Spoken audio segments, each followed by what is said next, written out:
Hi, I'm Mike from Michael's Motor Cars, located in Lancaster, Pennsylvania, and we have another cool car that we recently acquired that I'm very happy to show you. Come on over and take a look at this car.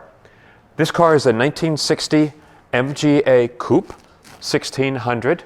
What makes this car interesting and unusual, number one, we bought it from a repeat customer. We bought a couple of MGs from this guy. He lives in Yardley, Pennsylvania, which is close to us. And he had a nice little collection of MGs that he loved and would take to shows and take care of. The MGA Coupes, not many of them survived. A lot of the Coupes, one, they were raced because they were structurally stronger than the convertibles.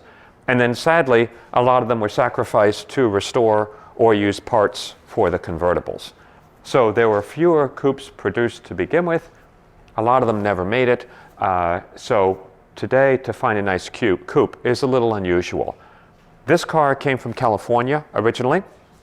It is a largely unrestored car. It was painted a long time ago, essentially the same color. It was always a white car, from what we can tell. But the paint, we use the word patina. The paint is old. There's a lot of little dimpling on it. There's virtually no rust on the car. It clearly is a West Coast car. You'll see in our chassis photos, the frame is very solid. All the typical MGA rust areas, this car is quite clean. But what really makes this car cool, and this has become one of our favorite cars around here, we get cars like this occasionally that are just oozing personality.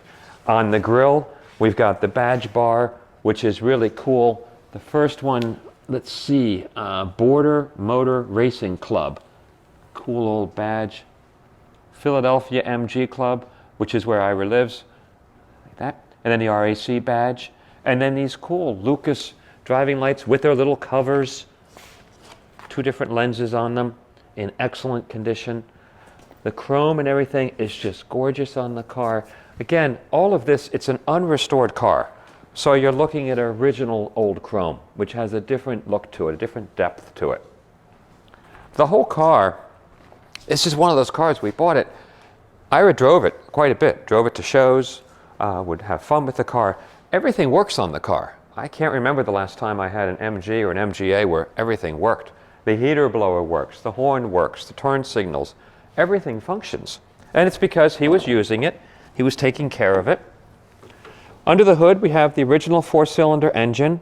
And again, everywhere you look on the car, he did a nice job of maintaining it. We have stainless steel fuel lines. We have a nice Lucas coil, new radiator cap, a new intake, cold air intake. The cold air intake valve works.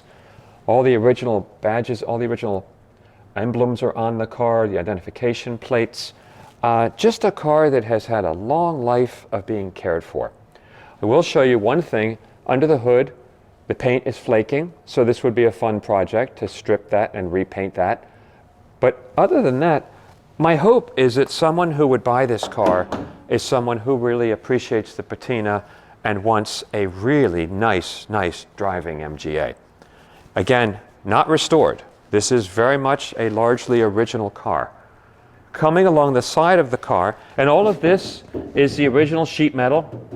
There's no putty in any of this. It has a nice hollow metal sound that we like to hear.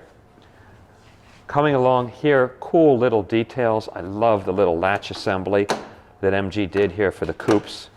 It's just really neat. The car on the inside is not original. My guess, and I'll be curious if somebody wants to chime in, this was either an interior that was done by an upholstery shop, Lord knows when, back in the 70s or 80s, or it may have been an Anco interior kit, which I haven't seen for years. But it's fuzzy on the top, it's fuzzy in the center console, it's brown vinyl seats. So it's kind of at the point, it's not original. It was replaced a long time ago, but it kind of has a cool look to it. I mean, it actually is, it goes with the car. That's what it's got. So that is what it is. Ira, when he bought the car, bought it in the late 90s and has owned it since the late 90s. We just bought it from him recently. Door fit, shut lines are great. For an MGA, they're really quite nice. The wire wheels are excellent all the way around. Tires are average. You may want to put tires on it if you're going to drive it a lot. They're perfectly adequate for going to shows and light duty. Luggage rack stays with the car. The really cool luggage itself stays with the car. In the trunk, it's the same thing as the rest of the car. Very original with everything. He has a spare. He has an original jack. He has more tools here. And then the starting rod that you can manually crank the car is in its position up there. This is all held in place nicely. All of this is nicely preserved. And then he also had, when he would go to shows, he always had his plaque that he put out.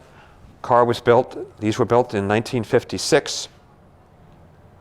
Unrestored 1600 model, 47,000 miles. We cannot verify that mileage. We do think it's correct, but I don't have the documentation to verify it. An original MGA toolkit, which appears pretty complete. British Motor Corporation bag, which is where he kept his little MGA driver's handbook. So all of this stuff is for somebody who really appreciates all the old things that come with an old car. And hopefully, we will find a buyer of this car who likes it just the way it is and will continue to enjoy it just the way Ira enjoyed it. That closes nicely. The rear bumper is just like the front. It's beautiful. The chrome is excellent. The little lens around the license plate, the chrome is gorgeous. We've got our little, every British car in the world seems to end up with these lenses on it. And these are in really nice condition, the surrounds and everything. The lens is perfect. MG 1600. The little flipper gas cap is original to the car. The rear window is excellent and in good condition.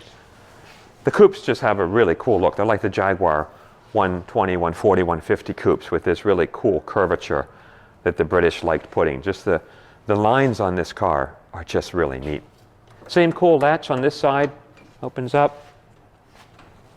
Same, God knows whenever it was done, door card that are, I guess at this point, they're retro. Very old style radio. Even the horn worked on the car, the blower motor. I was amazed that everything worked on this car. So if you're looking for an unusual MGA, because it's a coupe, California car, well preserved, it runs and drives great. When we got the car, and when I bought the car, I knew that it had a lot of ongoing work that was done on it.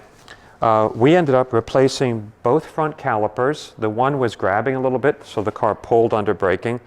So we bought a whole kit for the front, which was 2 new front calipers, new pads, of course, and new hydraulic lines.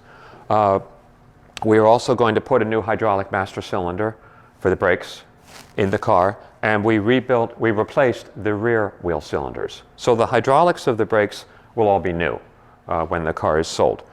I would have confidence to take this car anywhere. I would not drive it to California unless you're up for a big adventure, but certainly it's ready to use and enjoy just the way it is. It's a great, kind of rare MGA. And it takes a special person to really appreciate the look of this car, is how it endeared itself to us here in the office. It's such a cool little car. So thanks for taking the time. Please watch our driving video and also take the time to look at all the photos we will do of this car. It's really just a really endearing little MGA. Thanks.